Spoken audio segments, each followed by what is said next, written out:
What happens when a Texas rancher comes home, only to have police show up because his neighbor swears he doesn't belong, only for everyone to find out he's the man who oversees every HOA in America.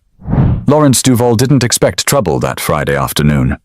He had just flown back from Phoenix, where he'd been in meetings for 3 days, and all he wanted was to check on his ranch before settling in for the weekend. The late Texas sun stretched long across the land, painting the pasture in warm amber, the kind of view that usually quieted his thoughts. But this time, peace didn't last more than a few minutes. He parked his silver Ford truck at the gate, stepped out, and unlocked it with the same key his father had once used. The land had been in his family for over half a century, a piece of history passed down through sweat and hard work. Every wooden fence post had a story. Every trail cut through the pasture carried a memory. But the neighborhood around it was different now. Over the last decade, developers had carved up parcels of the surrounding land, building neat homes and manicured lawns that rubbed shoulders with the ranch. A gated subdivision had sprung up around the very edges of his family's property. And with it, new neighbors, people who barely looked at him, let alone greeted him. That didn't bother Lawrence much. He'd spent years running boardrooms and handling conflicts that would rattle most folks. Neighbors keeping their distance wasn't worth losing sleep over. But that afternoon, as he swung the gate open and drove through, one pair of eyes followed him closely. From across the cul-de-sac, a woman paused mid-step with her dog. She was in her early 60s, her sharp bob cut and pressed khakis giving off the air of someone who thought rules were her second language. Janice Kettering. She stared as Lawrence's truck disappeared behind the gate. Her lips tightened. Her grip on the leash stiffened, and then, with a huff, she pulled her phone out. Inside the truck, Lawrence rolled down his window to take in the familiar smell of hay and cedar. He smiled faintly, thinking of how his father used to say, "This land doesn't just feed cattle, it feeds the soul." Lawrence had repeated that line many times to friends who didn't quite understand why he stayed rooted here despite his national responsibilities. He wasn't just the owner of this ranch. He was the newly appointed executive director overseeing homeowner associations nationwide, a man who dealt with power struggles and community disputes every single day. What he didn't know yet was that his neighbor was about to mistake him for an intruder. On the other side of the fence, Janice pressed the phone against her cheek. "Yes, this is Janice Kettering. I'm reporting a suspicious vehicle. A man just drove onto the ranch at the end of Willow Point Drive. I don't think he belongs there." She lowered her voice and added, "He doesn't look like the type who owns land here." The dispatcher asked for details. Janice's voice sharpened as she described his truck, his jacket, even his posture. She didn't know his name, his history, or the fact that he had signed the subdivision's HOA approval paperwork years earlier. All she knew was what she assumed. Meanwhile, Lawrence parked beside the barn. He stretched his arms, listening to the familiar creak of the wood as he opened the old barn door. Dust floated in the slanting sunlight, the air heavy with the scent of leather and hay. He pulled off his jacket, hung it on a nail, and started checking on the stalls. 2 horses nudged their heads over the rails, and he patted their foreheads, whispering greetings like he always did. The phone in his pocket buzzed with an email notification, but he ignored it. For the first time that week, he wasn't thinking about board meetings, bylaws, or complaints from across the country. He was home, or at least he thought he was. Because while Lawrence checked on the feed bins, Janice's voice carried across the phone line once more. "Yes, please send someone quickly. This doesn't feel right at all." Within 20 minutes, 2 patrol cars rolled slowly down the street. Their lights flickered in the fading daylight, bouncing off the subdivision's pristine windows. Children riding scooters stopped to stare. Curtains shifted in living rooms. The scene was being set, not just for an ordinary welfare check, but for something that would leave everyone in that subdivision rethinking the way they judged the man at the gate. But the real tension wouldn't begin until those flashing lights spilled across Lawrence's land. The officers had already been briefed by dispatch before they reached the ranch. The call they received was vague, but heavy with implication. "Suspicious man on private property, possible trespasser." It was the kind of description that, in practice, could mean just about anything. But in neighborhoods like this, vague suspicions carried weight. Inside her living room, Janice Kettering stayed glued to the window, her phone still in hand. She had already called her husband to let him know she was handling a situation. He told her not to get involved, but Janice had never been the type to stand back when she felt something needed addressing. To her, rules were the backbone of civilized living. And in her mind, this man driving an older Ford truck through the gated entry wasn't following the rules. She muttered to herself as she watched the patrol cars ease up to the gate. "I knew it. No one like that belongs here. Not with trucks like that. Not with... Well, you can just tell." Her dog tilted its head, confused by the rising tension in her voice. Out on the property, Lawrence leaned against the barn wall, taking a moment to catch his breath. He had just finished checking the locks and water troughs when the faint reflection of red and blue lights caught his eye. He frowned. Stepping out into the open, his first thought wasn't trouble. Sometimes emergency vehicles drove through to cut across to the service road. But when he noticed both cars slowing right at his gate, a knot formed in his chest. He reached for his phone instinctively, but stopped. He had nothing to hide. This was his land, his home. His name had been on the deed longer than most of the subdivision had even existed. One officer, a younger man with a buzz cut, spoke into his radio before opening the door. The other, older and broader in frame, scanned the property with the kind of practiced caution that suggested he expected resistance. They didn't storm the property, but the presence of 2 patrol cars at the gate was already enough to draw attention. Neighbors began drifting out onto porches. Phones appeared in hands. Conversations dropped to whispers. And in the middle of it all, Janice positioned herself at the end of her driveway like a self-appointed witness. The younger officer approached first. "Sir," he called out, voice steady but commanding. "Mind telling us what you're doing on this property?" Lawrence blinked, caught off guard. "What I'm doing? This is my land. I just got back today. Is there a problem?" The officer exchanged a glance with his partner. "We got a call from a neighbor saying someone might be trespassing. Just doing our job, sir. Can we see some ID?" Before Lawrence could answer, Janice raised her voice from across the fence. "Officers, I told you. I've lived here 15 years. I've never seen this man once. He doesn't belong here." Her words carried across the quiet street, sharp and unrelenting. The officers didn't turn to silence her, but the weight of her accusation pressed in. Lawrence straightened his shoulders. He wasn't going to raise his voice, not yet, but he wasn't going to shrink either. "Look," he said evenly, pulling his wallet from his back pocket. "My name's Lawrence Duvall. Been the owner of this ranch since my father passed. You can check county records if you like. I've got my driver's license and ownership documents right here." He held out the ID, calm but firm. The older officer stepped forward to examine it, his expression unreadable. He took his time, as if weighing more than just the plastic card in his hand. Janice scoffed loudly, folding her arms. "Papers can be faked. You can't just take someone's word for it." That stung more than she realized. Lawrence clenched his jaw, his eyes steady on the woman. "Ma'am, you don't know me. You don't know my family. But you're willing to stand there and say I don't belong on land that's been ours for 50 years? Tell me, what exactly do you think someone who belongs looks like?" For the first time, Janice faltered. Her mouth opened, then shut, her rehearsed confidence slipping. The officers, too, seemed to pause. The younger one shifted awkwardly, lowering his radio slightly. Lawrence didn't press the silence further. He didn't need to. The words had landed where they needed to. Still, the tension hung in the air like a rope pulled too tight, waiting to snap. But if Janice thought the matter would end with a simple ID check, she was about to learn the situation was far bigger than she imagined. The gravel crunched under the weight of the patrol cars as both officers eased further onto the property. The younger one, Officer Bradley, kept his hand near his holster, not drawing it, but resting there in a way that suggested he wasn't fully sure what he'd find. The older officer, Sergeant Holt, carried himself with slower, steadier movements. His eyes didn't leave Lawrence. Lawrence stood tall, his boots planted firmly in the dirt. He wasn't about to show nerves.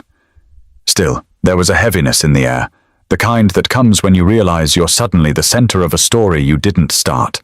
"Mr. Duvall, right?" Sergeant Holt finally said, holding up the license. "We need to clear something up. Dispatch told us a resident here reported suspicious activity, said you may not belong on this land. You understand why we had to come check." Lawrence's eyes flicked past the officer to Janice, who still lingered at the fence line like she was waiting for applause. "Suspicious activity," Lawrence repeated slowly. "That's what we're calling me unlocking my own gate and feeding my horses?" The sergeant didn't answer right away. The younger officer shifted, his stance more rigid now. "Sir, we don't make the calls, we just respond. All we need is confirmation that this property is yours." "You've already got it in your hands," Lawrence replied, nodding toward the license. "That address matches the deed.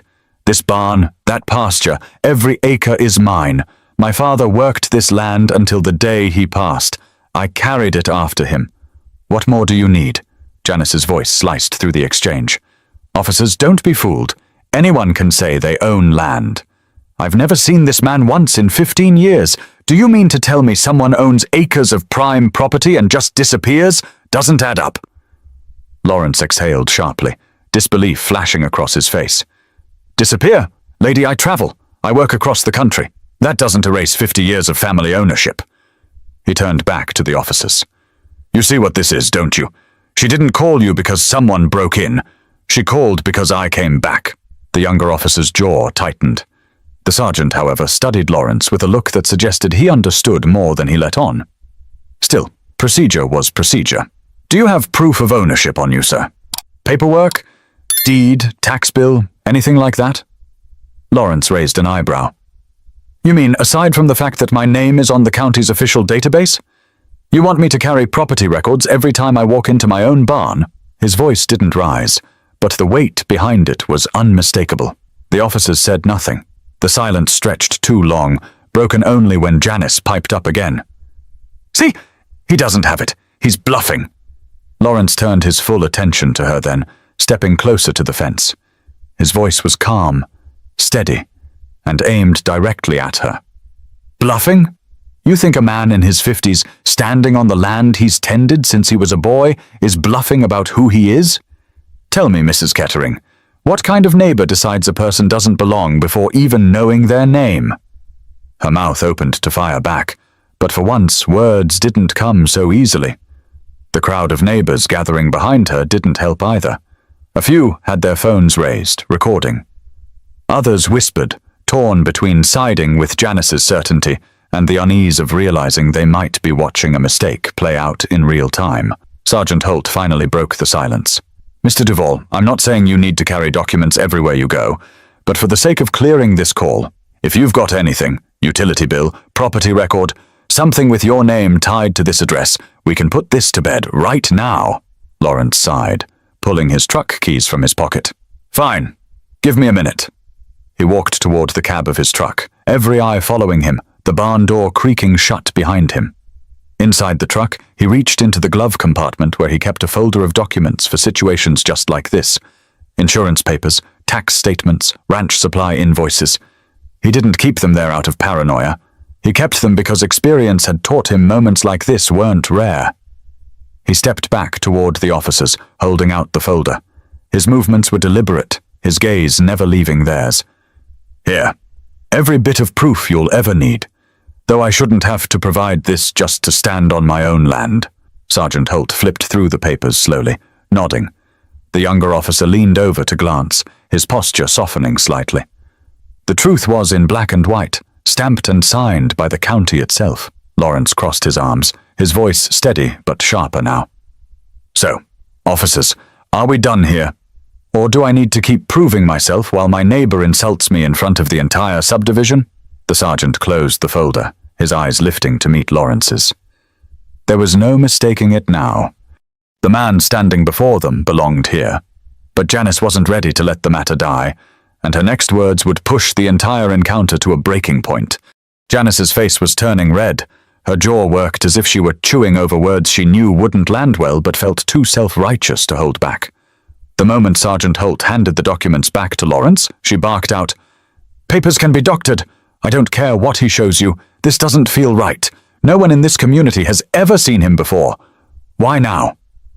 Lawrence pivoted toward her slowly, his boots pressing into the dirt with a measured patience.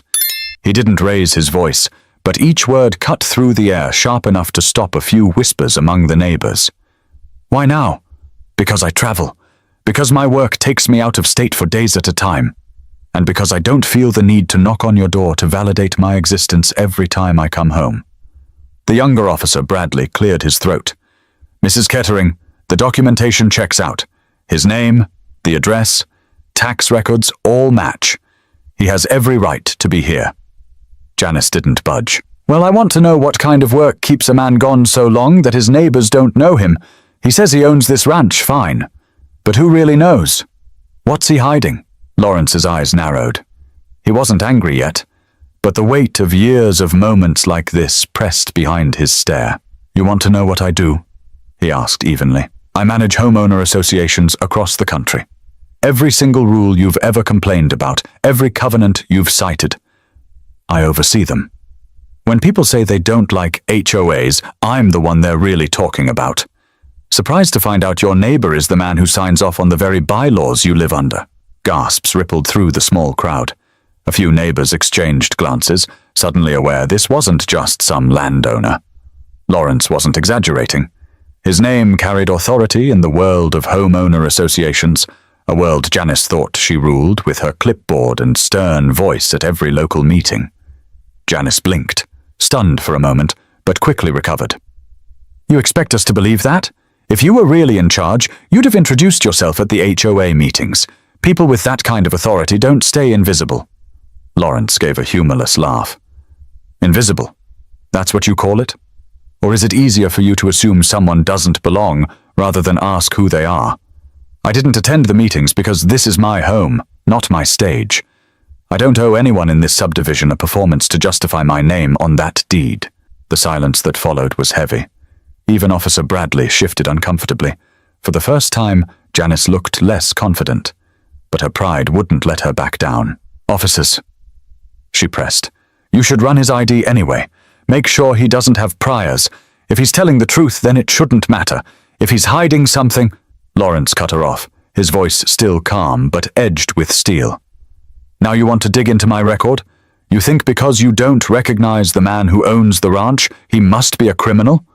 Tell me, Mrs. Kettering, do you make every stranger who moves into this subdivision hand over their entire life story? Or just the ones you think don't look the part? The neighbors murmured. A man from across the street whispered something to his wife, and she shook her head, tugging him back toward their door. Others stayed, their phones still up, capturing every moment. Sergeant Holt finally spoke, his tone steady but pointed. That's enough, Mrs. Kettering.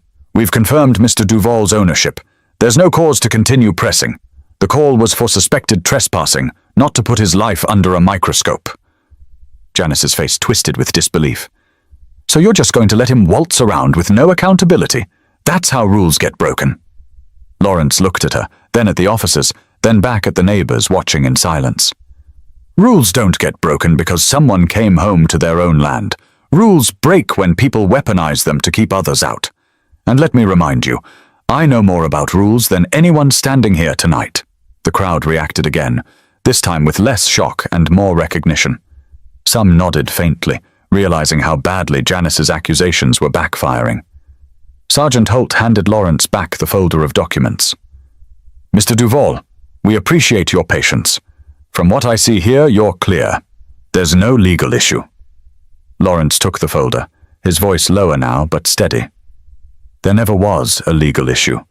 The issue was a neighbor who decided her suspicion mattered more than my ownership. For the first time since the confrontation began, Janice stepped back, her dog tugging at the leash as if it sensed the tension better than she did.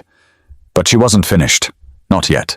Because instead of letting the truth settle, Janice was about to push further, desperate to protect her pride, and that choice would only make the fallout worse. Janice's stubbornness was like a wall nobody could climb. Even as Sergeant Holt tried to wrap things up, she stepped forward, yanking her dog back when it resisted. Her voice carried across the yard, clear enough for every neighbor lingering nearby to hear.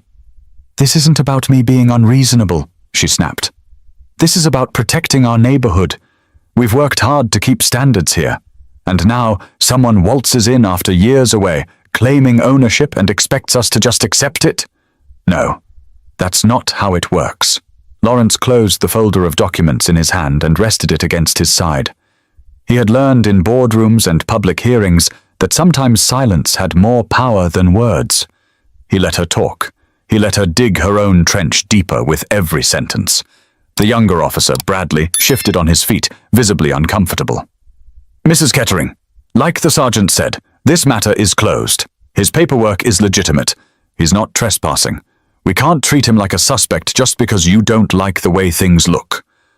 Janice's head whipped toward him, indignant. "Excuse me? I'm the one who called. I'm the one who took responsibility when no one else would. And now you're dismissing me." Her tone was so sharp that a few neighbors visibly cringed. One man muttered under his breath, "She's digging a hole she can't climb out of."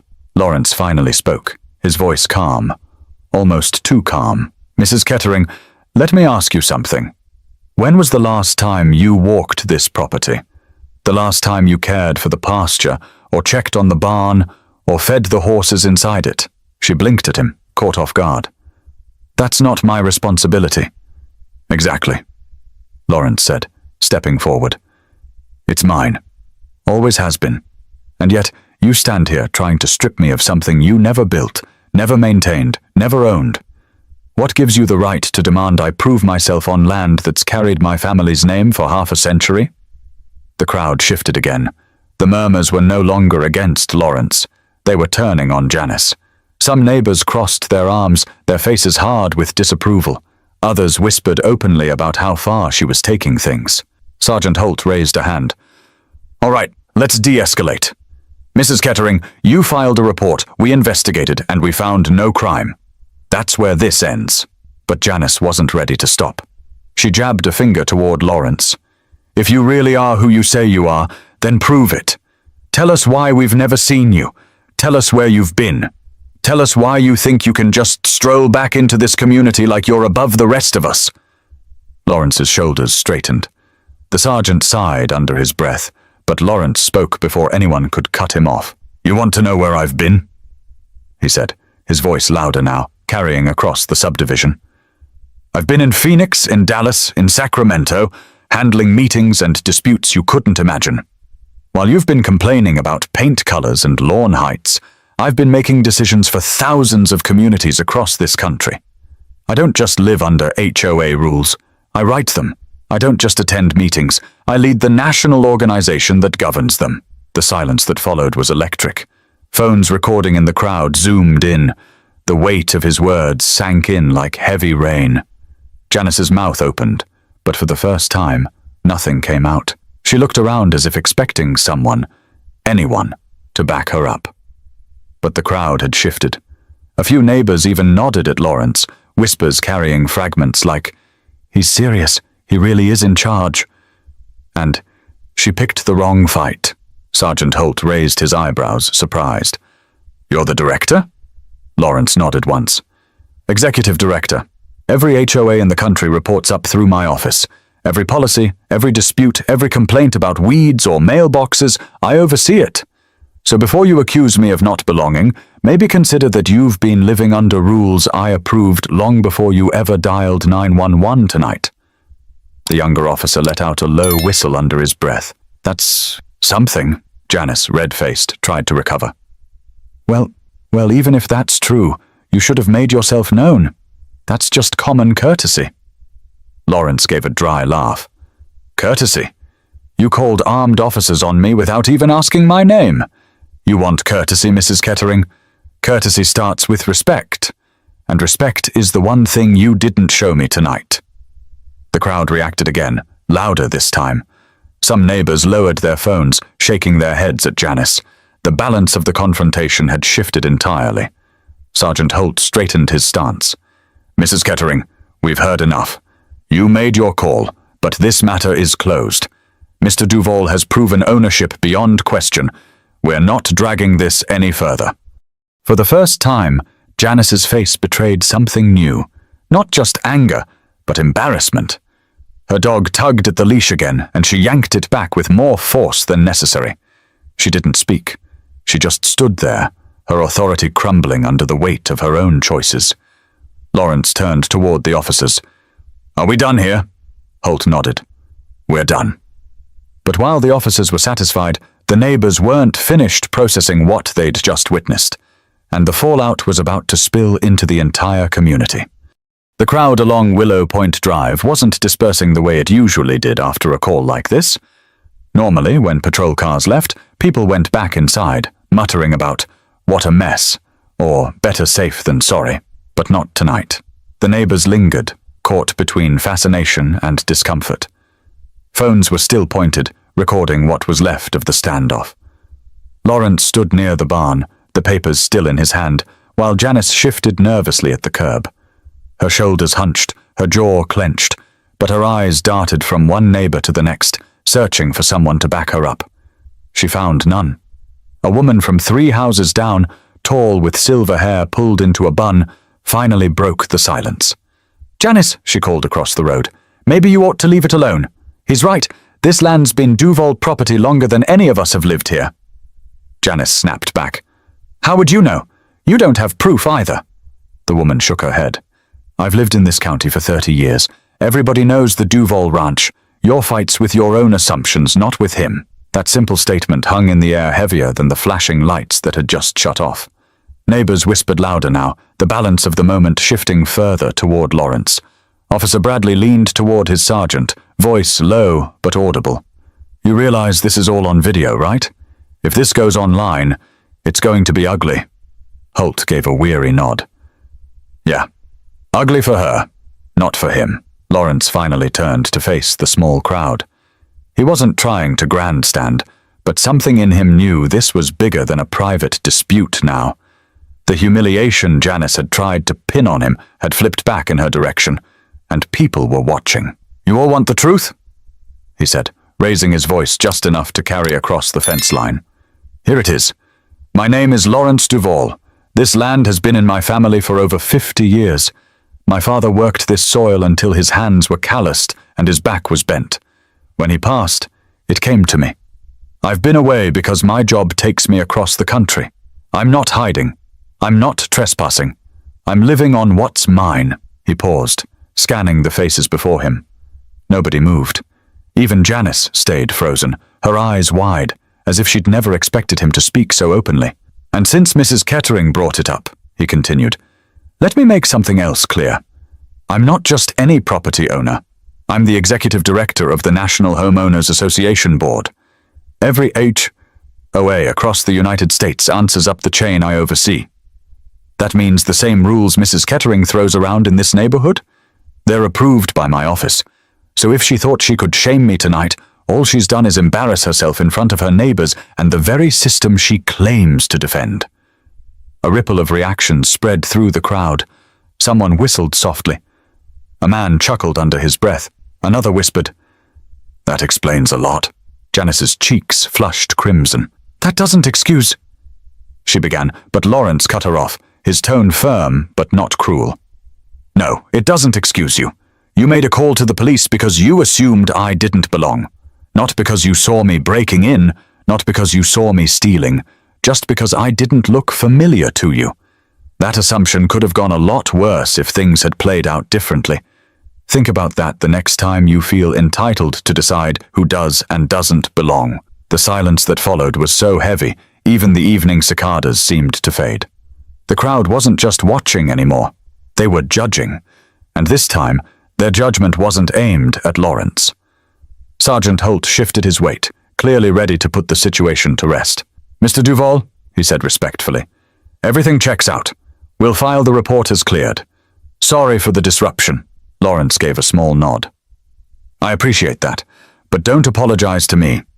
Save it for the next person who has to prove themselves on their own land." Bradley looked down, shame flickering across his young face.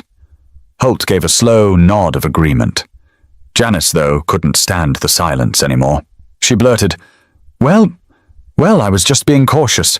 Somebody has to look out for this neighborhood." Lawrence's reply came like a steady hammer hitting steel. "Looking out for your neighborhood is one thing.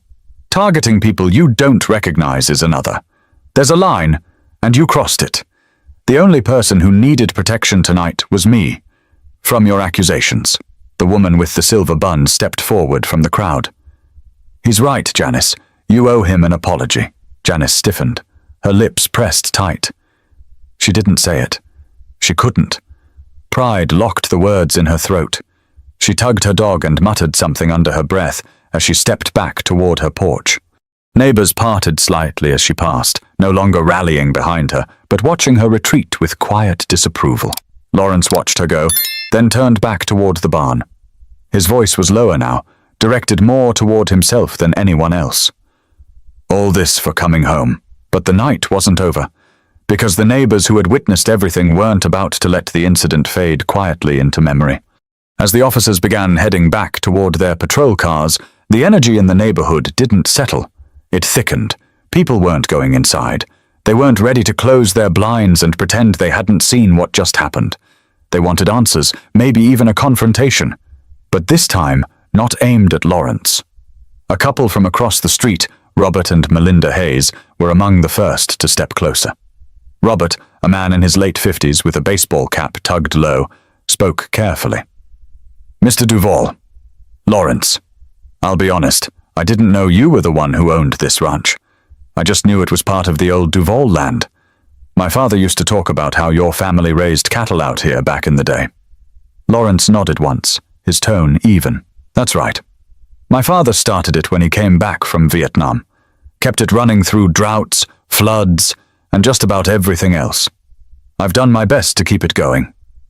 Melinda, arms crossed, glanced toward Janice's porch.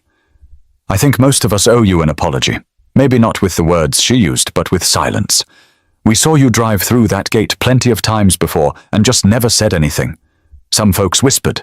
Nobody stepped forward to introduce themselves. That's on us." Lawrence tilted his head, acknowledging the honesty. "I don't need apologies. I just need neighbors who treat me like I belong here. Because I do. I don't care about handshakes or barbecues, but I do care about respect." From a few feet away, Janice bristled. She stood stiffly at the edge of her porch, arms folded across her chest. Her dog tugged against the leash again, restless with the tension. Every word exchanged was another reminder that the spotlight wasn't on Lawrence anymore. It was on her. A younger neighbor, Chris Alvarez, raised his voice from the back of the crowd. "She calls the cops every other month. I swear, half the time it's someone walking their dog too close to her yard or kids playing basketball past sundown. But tonight? Tonight was different. You don't call cops on a man at his own ranch." The murmur spread. Neighbors who had never spoken openly against Janice before were starting to. Their loyalty to her rule-keeper persona was fading. Lawrence didn't gloat. He simply leaned back against his truck, arms folded now. "She's not the only one.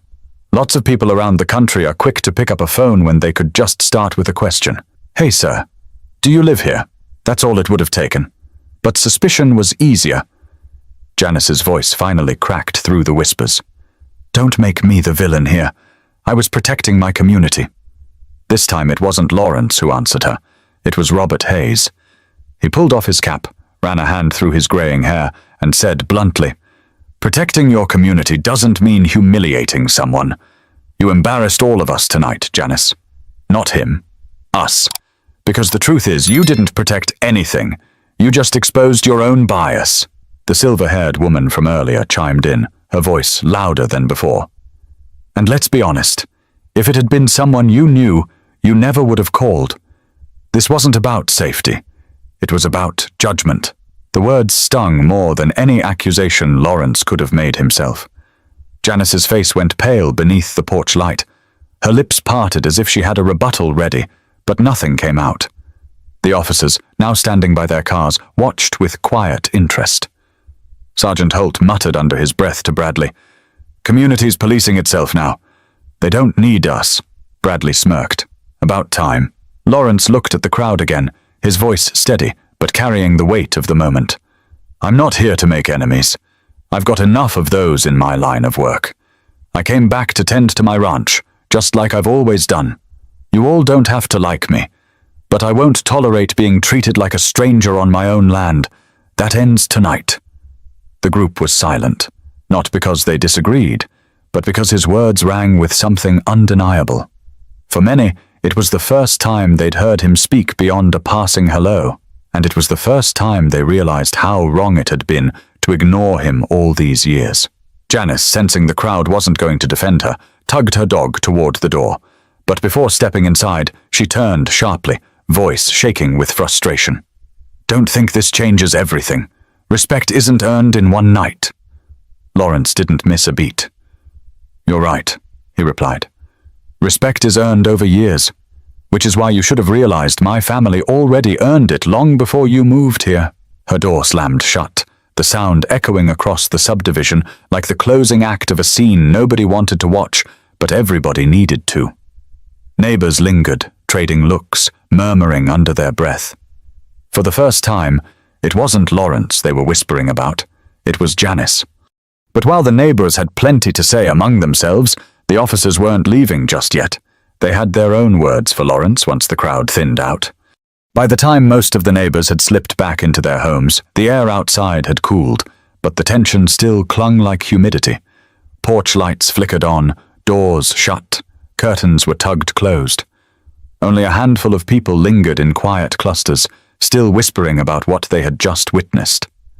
Lawrence leaned against the side of his truck, his arms folded, watching the officers pack up. Sergeant Holt closed his notebook, giving one last glance toward Janice's porch where the blinds had just snapped shut. Then he walked back over, his boots heavy against the gravel. Officer Bradley trailed behind him, a little slower, like he wasn't sure if he should speak at all. "Mr. Duvall," Holt began, his voice lower now that the crowd was gone. "I want to say this directly. You handled yourself better than most folks would have. Cooler head than I've seen in situations like this." Lawrence gave a short nod. "I've had practice. When you spend years sitting in HOA meetings, listening to people argue over mailbox colors, you learn patience. This wasn't my first time being accused of not belonging, just the latest." Bradley winced, shifting on his heels. "Look, I know you don't owe me anything, but I'm sorry for how it played out. We're trained to respond to calls fast, but that doesn't excuse treating you like you were guilty from the start." Lawrence studied the young officer. His apology seemed genuine, his eyes darting between the ground and Lawrence's face, nervous but honest. "You're young," Lawrence said finally. "You've still got time to learn. Just remember what happened here before you put weight on the next vague call. Ask yourself, am I responding to a crime, or am I responding to someone's assumptions? There's a difference." Bradley nodded quickly. "Yes, sir. You're right." Sergeant Holt crossed his arms. He was older, worn by decades of late-night calls and disputes that never made headlines. "I've been doing this 30 years. I can tell when a caller's fear comes from something real, and when it comes from prejudice they don't want to name. Didn't take me long to see which one this was. But we still have to show up, you know? Can't just ignore a call." "I understand that," Lawrence replied, his voice measured. "What I don't understand is why I'm the one who has to prove myself on land my family has worked for generations. That part will never sit right." The sergeant sighed. "It shouldn't happen, but it does. And it will again, unless more people start calling it out like you did tonight. You weren't just defending yourself. You made that whole crowd think. Even my rookie here." Bradley glanced down, a little embarrassed, but smiled faintly. "He's not wrong.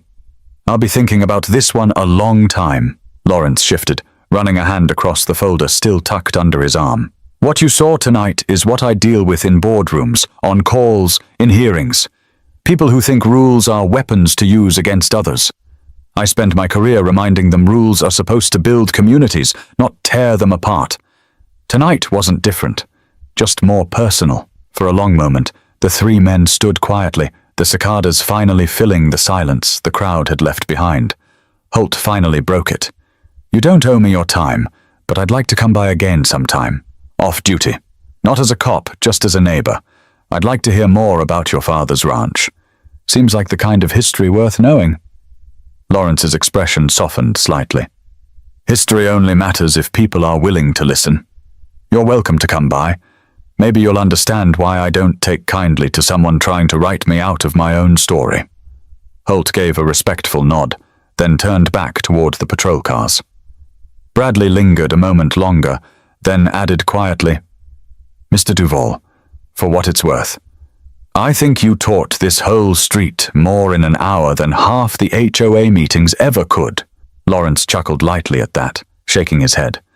Funny thing, officer.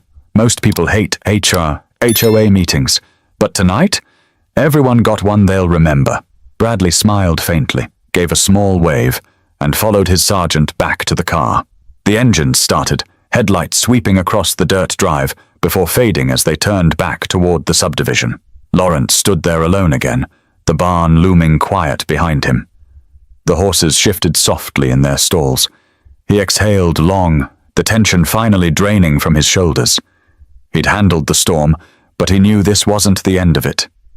Neighbors talk, stories spread, and by morning, his name would be on every tongue inside that gated community. But while the officers had left satisfied, the subdivision itself wasn't ready to move on, and the reckoning among neighbors was only just beginning. The following evening, the subdivision's clubhouse, usually reserved for birthday parties and HOA gatherings, was filled with an energy it hadn't seen in years. Word had spread quickly. Videos from the night before had already made their way across group chats, and everyone had an opinion. Some were embarrassed, others were angry, and a few were simply curious to see if Janice would show her face.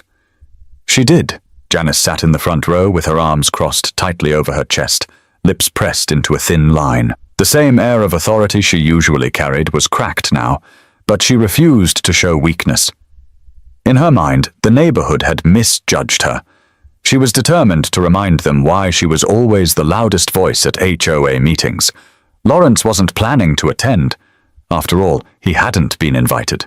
But as the noise carried across the street, and a couple of neighbors personally stopped by his ranch to say, "You should be there," he realized avoiding it would only give Janice the stage again.